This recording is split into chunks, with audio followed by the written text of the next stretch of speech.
இன்றைய நாளில் உங்களது ராசிகளுக்கான பலன்கள் வழங்குகிறார் ஜோதிட வித்வத் சிரோன்மணி பிரம்மஸ்ரீ ஸ்ரீ ஜெகதீஸ்வர சர்மா.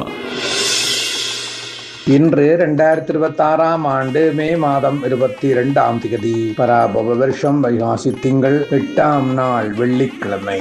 ஷஷ்டி திதி காலை 6:22 வரை, அதன் மேல் சப்தமி பின்னிரவு 5:04 வரை, பின்னர் அட்டமி.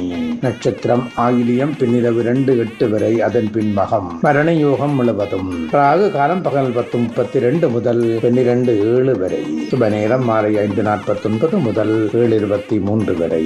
இன்றைய சிரார்த்த திதி வைகாசி மாத வளர்ப்புறை சப்தமி. இனி இன்றைய பலன். மேடம் யோசனை, இடபம் சமபலன், மிதுனம் மேன்மை, கடகம் நன்மை, சிங்கம் குழப்பம், கன்னி அதிர்ஷ்டம், துலாம் மத்திமம், விருச்சிகம் அனுகூலம், தனுசு துன்பம், மகரம் விருத்தி, கும்பம் இனிமை, மீனம் கீர்த்தி.